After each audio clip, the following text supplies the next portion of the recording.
জরুরি ভিত্তিতে জেলায় জেলায় চলছে হাম রুবেলা টিকাদান কর্মসূচি।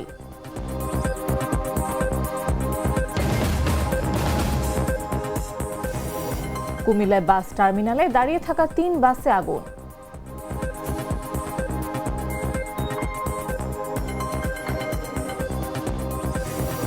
পৃথিবীতে একমাত্র বিএনপি সরকার জ্বালানি তেলের দাম বাড়েনি বলেছেন পররাষ্ট্র প্রতিমন্ত্রী।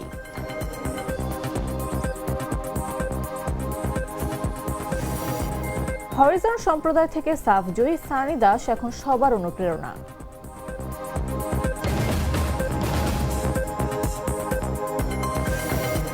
এবং মিরসরে দীর্ঘ বিরতির পর আয়োজন করা হচ্ছে ঐতিহ্যবাহী বলি খেলা। খেলা দেখতে মানুষের ঢল।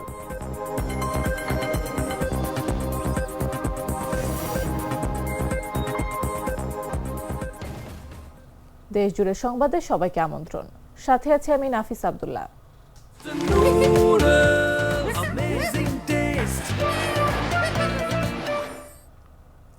দেশের বিভিন্ন এলাকায় হামের প্রাদুর্ভাব বৃদ্ধি পাওয়ায় জরুরি ভিত্তিতে হাম রুবেলা টিকাদান কার্যক্রম শুরু করেছে সরকার। দেশের ৩০টি উচ্চ ঝুঁকিপূর্ণ উপজেলায় রোববার সকাল ৯টা থেকে এই টিকাদান কর্মসূচি শুরু হয়েছে। টিকা দেয়া হবে বিকেল ৫টা পর্যন্ত। গাজীপুর সদর উপজেলার ভাওয়াল মির্জাপুর ইউনিয়ন পরিষদ চত্বরে হাম রুবেলা প্রতিরোধে জরুরি টিকাদান কর্মসূচি উদ্বোধন করেছেন স্বাস্থ্য প্রতিমন্ত্রী ডাক্তার এম এ মোহিত। এ সময় তিনি বলেন, দেশের সকল শিশুদের টিকা নিশ্চিত করতে পারলে আমরা নিরাপদ হব। আমাদের দেশের শিশুরা সুস্থ নিরাপদ থাকবে। আমরা দায়িত্ব নিয়ে কাজ শুরু করেছি। ইনশাআল্লাহ টিকার কোনো রকম ঘাটতি হবে না। টিকাদান কর্মসূচিতে বিশ্বের কয়েকটি স্বাস্থ্য সংস্থা সহযোগিতা করছে।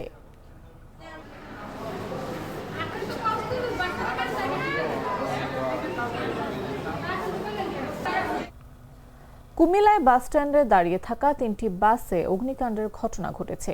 এতে ৩টি গাড়ি পুড়ে গেছে। খবর পেয়ে আগুন নিয়ন্ত্রণে আনে ফায়ার সার্ভিস। রোববার দুপুর ১:৩০টার দিকে কুমিল্লার কেন্দ্রীয় বাস টার্মিনাল জাঙ্গালিয়া এলাকায় এই দুর্ঘটনা ঘটে। কুমিল্লা সদর দক্ষিণ মডেল থানার ভারপ্রাপ্ত কর্মকর্তা মোহাম্মদ সিরাজুল মোস্তফা এই তথ্য নিশ্চিত করেন। প্রত্যক্ষদর্শীরা জানান, রয়্যাল পরিবহনের ৩টি বাস টার্মিনালে রাখা ছিল।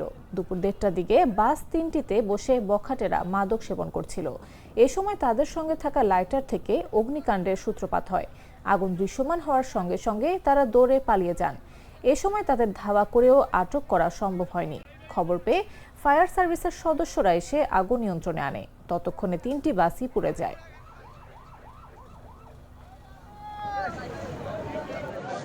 তবে এটা কিন্তু দুর্ঘটনা না, এটা প্রকৃতভাবে কারো জাউরামির কারণে আগুনটা লাগানো হয়েছে। হ্যাঁ, বাস স্ট্যান্ডের মধ্যে কম বেশ মাদক চলে।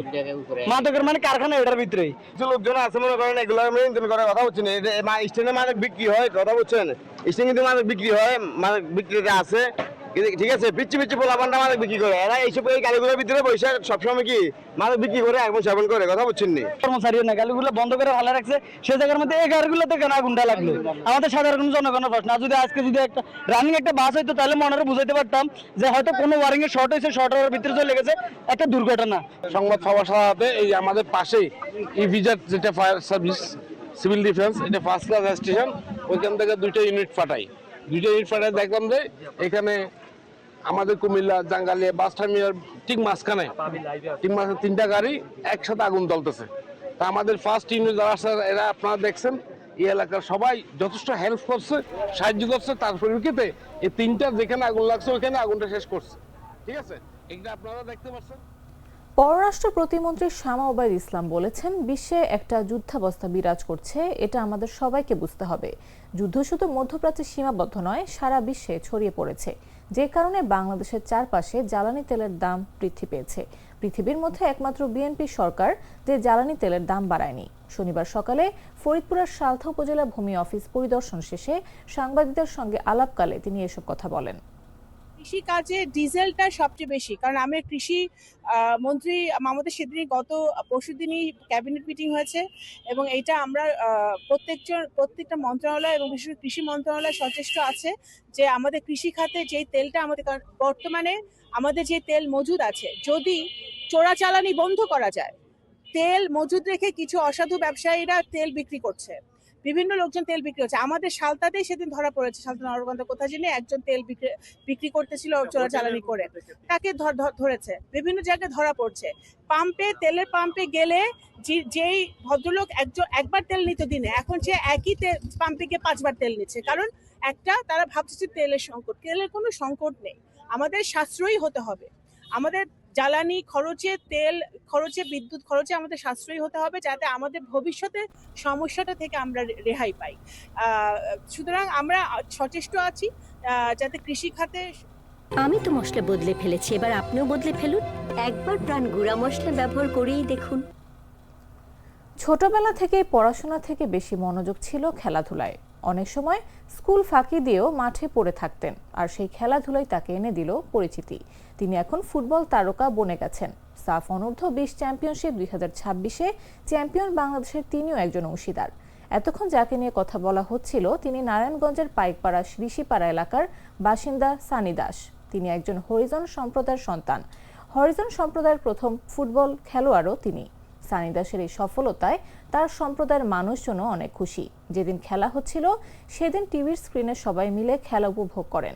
বাংলাদেশ জয়ী হওয়ার পর তারা দ্বিগুণ আনন্দে মেতে ওঠেন। যদিও ইনজুরির কারণে ফাইনাল খেলায় অংশ নিতে পারেনি সানি দাস, তারপরও তাদের যেন আনন্দের সীমা নেই। বাংলাদেশের জয় মানে সানি দাসেরই জয়। অনেক কষ্ট করে আমরা খেলাধুলা করছি 2 ভাই। আজ আর কি আমার পারফরমেন্সের জন্য আমি আর কি কোনো জায়গায় যাইতে পারিনি খেলতে। ঠিক আছে, বাসায় কেউ ছিল না, বাবা কাজ করতো, আমিও কাজ করতাম। এই জন্য আর কি আমরা অনেক কষ্ট করছি ফুটবলের জন্য। আমাদের ভালো লাগতেছে, খেলাধুলা করতেছে ক্লাবে। পড়াশোনা করতো না, আমাদের ফুটবল খেলার বেশি চাহিদা ছিল। যে আমাদের হরিজন সম্প্রদায়ের ভিতরে এই ছেলেটা এত দূর যাইতে পেরেছে। অনেকে কিন্তু জানে না যে হরিজন ছেলে। এটি জানলেও কোনো সমস্যা নাই, কারণ ও সব জায়গায় নিজের পরিচয় দিয়ে, ওর তো সার্টিফিকেট আছে না, সার্টিফিকেট অবশ্যই লেখা আছে কি যে ও একটা ব্যতিক্রম ধর্মী, ব্যতিক্রম রিলিজনের ও একজন প্লেয়ার। এটা ডিফারেন্স। হিন্দু বাংলাদেশে অনেক প্লেয়ার খেলছে, বাদল রায়, আশিস ভদ্র, আমাদের সময় খেলছে রজনীকান্ত বর্মন, আমরা একসাথে খেলছি। সেই হিসাবে হিন্দু অনেক প্লেয়ার ছিল, কিন্তু হরিজন এটা একটা প্রথম। ও এই হরিজনের মধ্যে প্রথম। সেই হিসাবে আমি চাবো যে আমাদের বঙ্গবীর সংসদের সুনামটা ধরে রাখতে, ও যাতে আরো দীর্ঘদিন খেলতে পারে। গ্লিটারের টুইন লেমন ও অ্যান্টিব্যাকটেরিয়াল ফর্মুলা বাসনকে চকচকে জীবাণুমুক্ত করে আমাদের দেয় গ্লিটার গ্যারান্টি। একসময় চরাঞ্চল সহ মিরসরাইয়ের নানা গ্রাম ও জনপদে নববর্ষকে ঘিরে জাঁকজমকপূর্ণ বলি খেলার আয়োজন হতো। গ্রামীণ জনজীবনে এটি ছিল উৎসবের অন্যতম প্রধান আকর্ষণ। কিন্তু সময়ের প্রভাবে সেই ঐতিহ্য অনেকটাই হারিয়ে যেতে বসেছে। তবে দীর্ঘ বিরতির পর আবারও আয়োজন করা হচ্ছে এই ঐতিহ্যবাহী বলি খেলা। ফলে নতুন প্রজন্মের সামনে উন্মোচিত হচ্ছে হারিয়ে যেতে বসা এক সমৃদ্ধ সংস্কৃতি। মিরসরাই উপজেলার উপকূলীয় ইউনিয়ন ইছাখালীর চরাঞ্চলে টেকেরহাট যুব সমাজের উদ্যোগে শনিবার বিকেলে পুরাতন বেড়িবাঁধ সংলগ্ন জমিতে এই বলি খেলার আয়োজন হয়। খেলা দেখতে দূর দূরান্ত থেকে প্রায় 50,000 দর্শকের সমাগম ঘটে। ছোট, মাঝারি ও বড়দের বলি খেলায় শতাধিক প্রতিযোগী অংশ নেন। মিরসরাই ছাড়াও কুমিল্লা, নোয়াখালী এবং চট্টগ্রামের আব্দুল জব্বারের বলি খেলায় অংশ নেওয়া অসংখ্য বলি এতে অংশ নেন। খেলায় প্রধান আকর্ষণ ছিলেন জব্বারের বলি খেলার 2024 ও 25 সালের চ্যাম্পিয়ন বাঘা শরীফ। খেলায় অংশগ্রহণকারীদের পুরস্কার হিসেবে দেয়া হয় fridge, TV, bicycle, ceiling fan, গ্যাসের চুলা, টেবিল ফ্যান, কলস, হটপট সহ বিভিন্ন সামগ্রী।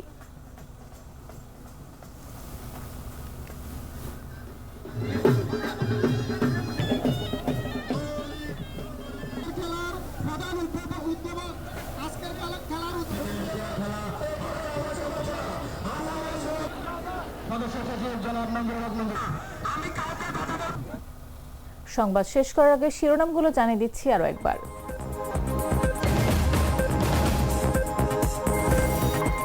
জরুরি ভিত্তিতে জেলায় জেলায় চলছে হাম রুবেলার টিকাদান কর্মসূচি।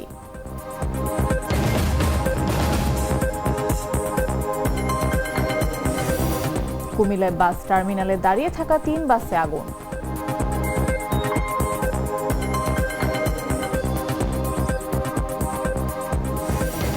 পৃথিবীতে একমাত্র বিএনপি সরকার জ্বালানি তেলের দাম বাড়ায়নি বলেছেন পররাষ্ট্র প্রতিমন্ত্রী।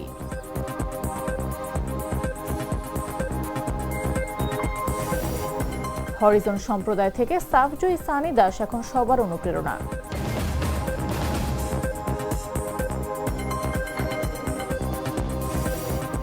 এবং মিরসরাইয়ে দীর্ঘ বিরতির পর আয়োজন করা হচ্ছে ঐতিহ্যবাহী বলি খেলা। খেলা দেখতে মানুষের ঢল।